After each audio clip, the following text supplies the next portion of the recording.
Okay, this is Hupdate, and this is our third vlog interview. I am interviewing today Sebastian Kan. He is a trained circus performer from, where'd you go? ENC, right? Yes. And you also now write about circus for Circus Now and other publications. And you're working as a choreographer and a dramaturge. Mm-hmm. Correct. Yeah.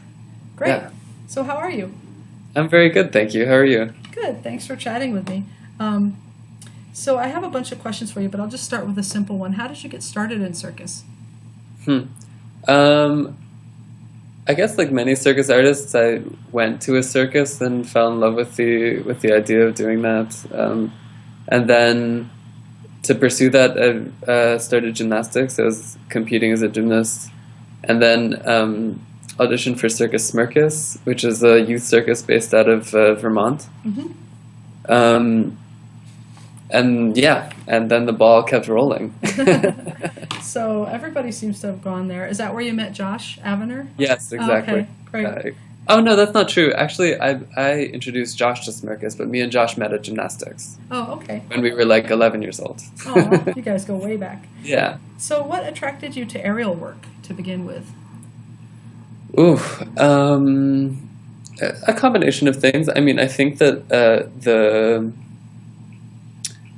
sort of I connected with the sensory aspect of it. Like I liked the way it felt more than other disciplines. Mm-hmm. I think it also connected well with just what my skills were turning out to be, which was more side of flexibility and form and creating form, and less on the side of like necessarily power. Mm-hmm. Yeah, and the idea of height was always intriguing to me. Mm-hmm. I think that's about it. Yeah. The risk aspect of it. I wouldn't say the risk, but I think because eventually it doesn't feel like risk or danger anymore, right? But it's just the difference. It's not really for me about risk or danger, because eventually those things get kind of erased or it becomes normalized. But actually, it's once it becomes normalized, it's the alternative perspective that you have. Like, and I think I never had that for another discipline. Like, I was never good enough at handstands to erase the struggle, or like to normalize the struggle of holding a handstand and just live, or like see what it is to see the world through a handstand Oh, I see. perspective. But in aerial, yeah, the height was about sort of seeing things in a new way, I guess. That's really cool. So it's about your perspective as a performer that attracted you to it. Yeah, What yeah. I was looking at your resume because you sent me like bio, and I see you've taught contortion and aerials at Code Arts, and you did choreography and sound design at ESAC, and you also did Kind of. okay. That says on my CV. I mean, at Code Arts, I taught contortion, and I was an artistic advisor for aerialists, Okay. to be clear. And at ESAC in Brussels, I did an internship with someone who was directing a show, and I ended up being assistant choreographer and responsible for picking the music and designing the sound. Oh, so it seems like there's a progression towards dance and dramaturgy and even directing. Is that something that always interested you, or did you discover it as you did circus? Oh, well, no, I guess I discovered it as I did circus. But I think it's a function of just as a circus artist, you're always making your own work, right? Like you're always or usually you're your own choreographer to a certain extent. And it was really at circus school at ENC that I started to also really live in that and find my voice in that, and figure that that was something not only that I was good at, but that really was stimulating for me. Mm-hmm. That's because I was lucky enough to work with really good teachers that really pushed me to also have to articulate what I was doing and to justify what I was doing and really think things through. And yeah, so it's something that came through education for me, but now I guess would be primary. Like I have a much stronger connection to making than performing at the moment. Yeah, that's interesting. And But that is kind of eventually where it leads a lot of people, I think, as they get older and more experienced, because it's something you can share with new people and help teach them, right? Totally, yes, exactly. Do you attribute your 4 languages to being a circus performer, or is that something you studied on your own? That's also but just for full transparency, there's also an optimistic 4 languages. Okay. I'd say I have 2 for sure. Okay. Dutch and English? No, English and French. Oh, English I think. and French. But, Okay. yeah, the Dutch is a work in progress. Okay. A little bit. Yeah, I guess so. But obviously not because of the physical component of performing circus, but just because of the global infrastructure. Sure. Yeah. So you shared a video that you made with Natalie Olenek called Net Piece 1, and would you mind if I link to that for... Oh, no, please do. That'd be great. Yeah. Okay. And it's called Hometowns, and it seems to be about growing up in the suburbs, and I just wondered how you came across the idea for that project.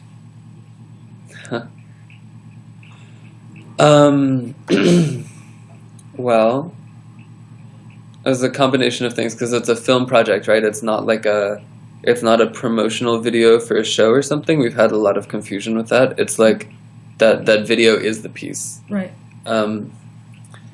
And well, it's an idea that arose through collaboration. Like, I think initially me and Natalie were basically just brainstorming about things that we were asking ourselves, why do we agree so much? So we were like trying to figure out like what exactly those common grounds were. I see. And part of it that we ended up discovering or that ended up coming to light was that we both grew up in suburban environments, and that there was a kind of relation to that suburban environment that was not like a negative relation necessarily, but just kind of there's a bittersweetness and a feeling of being in 2 places at once, or a feeling of not totally being there, a feeling of kind of being halfway where you are, but also somewhere else. And yeah, and then it also came about that we wanted to collaborate with these 2 film people, Mark and Will. And Will Thompson and Mark Katz. And they also had a very particular practice and a particular aesthetic, and the thing kind of just grew. We didn't know at the beginning what it was going to be at the end. Okay. Yeah. I get it. Well, I was reading, you shared a paper with me, and I also read your Circus Now articles, which I want to talk to you about. And I've read what you wrote about metaphor and symbolism being something that kind of restricts dance and circus sometimes. And I wonder, when I saw net piece, I mean, I really wanted that net to mean something. I mean, isn't that just human nature? Yeah. Yeah, I think it's true. I mean, well, I guess maybe we should clarify for people watching, like what my position on metaphor or symbolism is. Yeah, I was going to ask you more about that. Yeah, so I think in the piece that you're referring to, what I was writing was essentially that that precisely like you say, metaphor and symbolism is something that we gravitate to as viewers. Like, it makes things understandable. But at the same time, that physical practices don't necessarily generate meaning that you can articulate in language. So, like, the difference between different circus tricks, if you try to talk about what they refer to, it's very hard. You can only really talk about the difference between circus tricks in terms of what they are. So then, when you make performing work, where I'm cued from the beginning to read it like each thing refers to something more than what it is. Like I come on stage and I'm not just me. I'm Mr. Jones. Like, then when things don't succeed in referring outside, I tend to just kind of like skip over it as a viewer, because it I'm just reading the signpost. I'm like jumping from signpost to signpost. And for me, I think that's problematic in circus because the actual circus is then the thing that you jump over. Yeah. Does that make sense? Kind of. I got you about halfway through that, but I think as we talk about it more, it might Yeah. become more clear. And one of the things that you say in your Circus Now article is that like circus has been like a spectacle, and there's this trick that's part of the entertainment, and so you sort of see the trick as problematic in itself for helping contemporary circus get beyond just being entertainment or spectacle. Is that correct? Do you feel that way? Well, I don't think that tricks are like bad or something. No, I didn't mean that. but I think that that we have to deal with them for sure. And I think that basically, like, circus technique is a body of knowledge that has so much meaning making potential, and I think that we tend to use that knowledge in a very small range of ways, both when it comes to the kinds of things the kinds of new tricks we try to make, tends to proceed in kind of like a vertical way, like getting harder and harder, or getting higher and higher, getting faster and faster, rather than a horizontal way, which is just about getting different, or about using different apparatuses, or about. Oh, I see. And then also, I think what I was saying in that Circus Now piece, which I wrote kind of a long time ago, if I remember correctly, was basically I was pointing at phrasing as the thing that makes tricks kind of always work in the same way. And what I mean by that is that just because of speeds and slownesses and because of staging mechanisms, every trick has this highlight, and so the rhythm of the thing kind of goes like, it's like blippy. And I think that there's lots of tricks that don't necessarily need to be staged with this climax. Like, I think that you can go into it and, for example, emphasize it's a dumb example, but like in tissue, if you like emphasize the rap and then do the drop really slow, you know, that would break it up. That would change. It just does different. It just does a different thing. I see what you're saying. Yeah, that example really helped. So, in order for contemporary circus to really resonate with people, we sort of have to stop expecting those stereotypes as an audience. That's another point that you hit on there, right? But I wonder, how can we help audiences like open up to circus being more like dance and more expressive? Is it the audience's fault, or is it the limitations of circus, or is it the artists who aren't trying the techniques that would help the audience make those adjustments? Well, I don't want to put the blame on any person. I think maybe an inspirational thing to think about maybe is the idea that in artwork sometimes that interesting or groundbreaking art, I think, often is speaking to an audience that does not yet exist, but that the artwork somehow like creates or manifests. Wow. So, which is an idea from a lot of different thinkers about art. I would like to qualify that, first of all, by saying that's not my idea. That's Walter Benjamin's idea and Jacques Rancière's idea, and it's an idea that's been sort of like circulating in various forms throughout contemporary art history, I guess. But I would also like to qualify that by saying that the people programming work and the people running theaters do have a role to play in allowing the new to come into circus in America and everywhere, but circus in America particularly.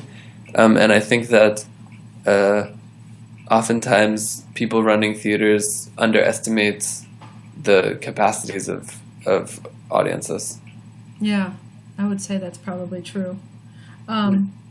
I'm thinking now about your article, Disappearing Body, Circus Technique as Escape from Mimesis, which you shared with me. And you also approached the concept of physicality and say that it's hard for contemporary circus to really work if it has to be about not trying to represent the world with the art. What can the artist represent besides the world? Is it more like about emotions? I mean, if they're not pretending to be somebody or something, is it about expressing a feeling? Yeah. Is it about just showing that you're capable of doing something? And if that's the case, aren't we going back to the trick? Yeah, well, I think a helpful way to think about it maybe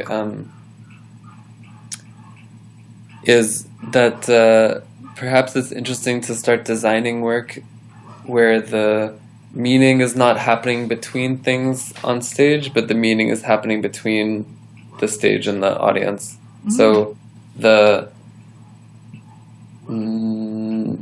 the question then doesn't become what is this thing I'm looking at, but how does this thing relate to me as a spectator? Oh yeah. And in a more concrete way, I mean, what that looks like, I think, is not feeling like we need to justify what we're doing. And when I say we, now I mean I'm talking as a circus artist myself. So not feeling like we need to justify what we're doing by maybe explaining or like including this framework that makes it that makes one thing necessarily follow after another in a kind of articulable way, like I can describe why. But maybe the logic needs to be a logic that's more of tone or ambiance or feeling, or I wouldn't say emotion, but I guess the word is affect. Okay. Yeah. Is it, if you were to compare what you're talking about to a type of art, for example, a visual art, like say historically, classic circus would be kind of like impressionism or classic Greek art, what would contemporary circus be the equivalent to? Or the contemporary circus that you envision? I think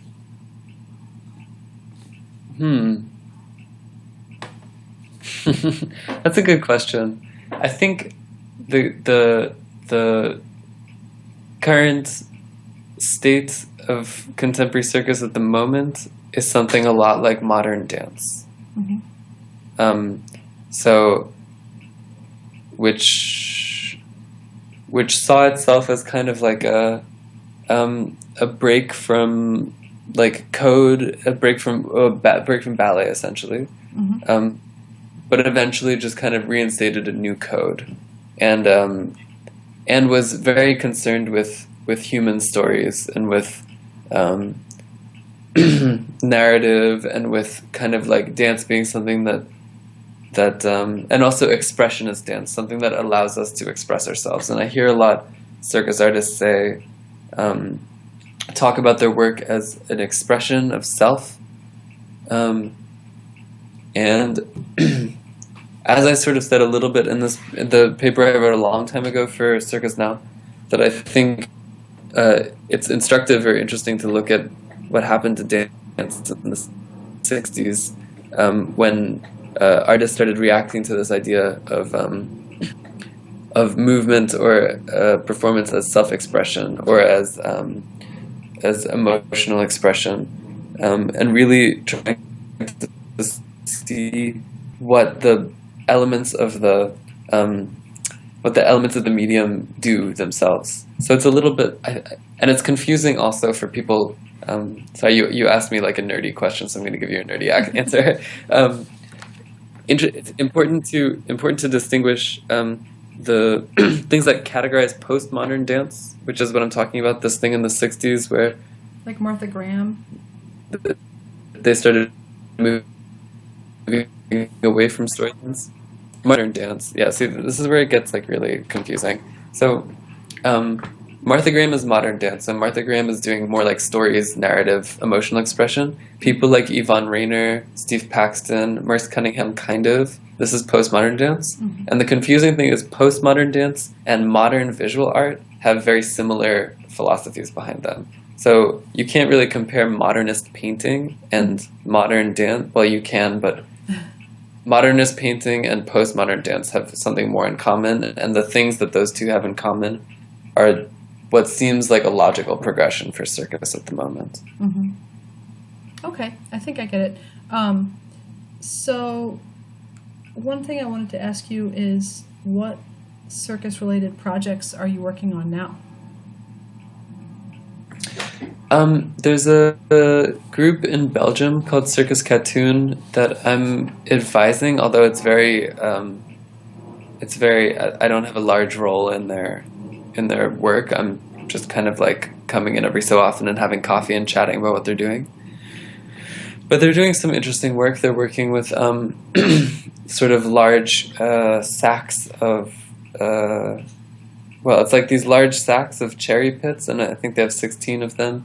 And their research question was, how much weight can we carry?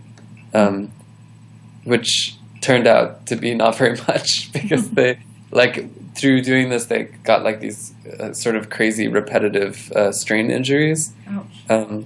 And so their work is evolving in a direction that is also dealing with that and dealing with kind of what it means to work now. Oh, interesting. So that's an interesting thing they're doing. But I'm just kind of like chatting to them about it. I'm not really so involved in terms of, and then otherwise in circus I'm running these dramaturgy workshops. I did one in Berlin, which was a really interesting and really cool, and it was great to see how involved people got and how much it felt like something that was needed in the scene. Even here, where there's quite a discourse and quite a lot going on, it really felt like people needed a forum to be able to like sit down and really talk about the way their work worked, or might work, or will work. I did this in Berlin, and I'm going to in Barcelona at the end of October, and I'm talking about finding a way of doing it in Amsterdam also. So, but mostly, I mean, I'm studying at the moment, so most of my time is devoted to my studies at And the I was moment. going to ask you, you do write very academically about circus. Is this part of your PhD process that you're working It's a on? master's. I'm working on a master's, yes. Oh, okay. And have you noticed an increase worldwide in circus academically from master's and PhD programs? Mm. Well, I know I was recently at a meeting because there's two circus schools in the Netherlands that are collaborating and proposing a new master's program in which they're calling choreography, which I find interesting, but it's called Masters in Choreography. The schools are Codarts and Fontis in Rotterdam and Tilburg. And I know also Isaac in Brussels have started a master's program. And there's this thing in Doch also called New Performative Practices, which circus artists can go to, as well as like a specialized circus masters. And also, yeah, so there's a lot going on that front. Also, I know that a lot of my friends from circus school, people of my generation, graduated and felt dissatisfied with the artistic baggage that we got at school. Mm-hmm. And sort of our capacity to articulate ourselves. So a lot of my peers are doing other kinds of formations now, or educations now, but actually not so many of them in these practice-based masters that are popping up in Europe, more in more straight-up academic settings. Because I think, well, coming out of ENC, I feel like we all had a physical practice that we can stand behind and that we're strong enough to develop on our own, and it's more the being able to deal with theories and concepts that was missing. Mm-hmm. So my very good friend Alma is doing a MA in psychoanalysis. Another of my friends, Claudel, is well, actually, she's doing a practice-based in theater direction. I think a lot of the people in my generation, yes, are going back to school in various ways. And do you think that it's all to the aim of returning to the circus industry with new ideas and kind of transforming it, or is it more just that other interests have kind of sucked people into different arenas? Yeah, well, the question of where to place work, I mean, you can talk about it from, like, I think that I will always make work from the perspective, maybe not always, but where I am right now, I think I would make work that would come from a circus perspective, or like I would feel like that was my grounding. Mm-hmm. Whether or not the sort of like marketing term for it becomes circus, it doesn't really, I don't, I'm not on a mission in that regard. Mm-hmm. I do think that part of what I'm trying to do with the academic stuff is expand the ways that people can think about things still being circus, even if they don't look like what circus looks like now. So like, what I did in my my thesis paper, which I did send you, but I'll send you if you're interested, was I tried to redefine circus, and not in the sense of suggesting that it's the only definition or that my definition is right, but more as kind of a gesture of expansion, or trying to say like, look, more interesting, like, because all these people that are doing really, really interesting things in circus, the circus scene tends to say, oh no, you're not circus anymore, you're doing performance art, or you're doing dance, or you're doing this, or you're doing that.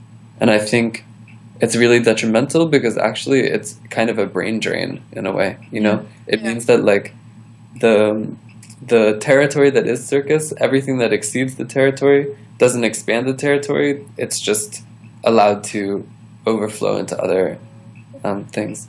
And I think that if we want to expand or become more interesting or evolve or innovate, I think that we need to find ways of including the people that claim to be circus, regardless of how it looks, actually. Yeah, that makes total sense. And I think that's an issue that pops up all the time. So it's really important to have that conversation, I think, especially amongst the creators. I wanted to just add quickly that what I think is strange about circus, or is worth noticing about circus, is that we're one of the few art forms where you can still say that's not circus about something. Like, you definitely can't say to an installation artist, that is not an installation. Like, it's like art, it's always arguable. Or music, like, you can't say that's not music. You can't say that's not music. Like, everything, we've gotten to this point where everything is on limits, and what that means is that those art forms are kind of like elastic or expandable, and I think that's part of what the contemporary is, that there's this elasticity and ability to shift perspectives and an ability to shift definitions, and I think we're behind in that regard. Yeah. So I think that's something we're thinking about for circus. I never thought of it like that before, but you just like made a light bulb go off in my head about it. And I have a quote from you I want to share. You say, I'm nerdy about circus, and I want to see it pushed to its limits. What can we do that we have not yet done? What tools can we use to help circus gain an articulate voice? And go on to compare circus to dance, delving into the central problem of the trick. Well, we get back to the trick thing, but I just like how you say, it kind of reminded me of what you just said about expanding its limits, how people question it and say, oh, that's not circus. So. Yeah, and I mean, I don't want to get caught up into this sort of like also neoliberal logic of innovation and always the new and always the like that we always have to be exciting or something. But I think that there's a certain flexibility or adaptability that we need to. Part of what you said popped out a little bit word-wise, but I think we heard most of it. Okay, cool. Yeah. Well, I'm so sorry we had connection problems most of the time. It's okay. But it's been really fascinating talking to you. And I'd love to check in with you maybe in a year and see what you're working on next. Yeah, that would be great. It would be my pleasure. Yeah. Well, thanks for talking with me today. Thank you very much. It's been awesome.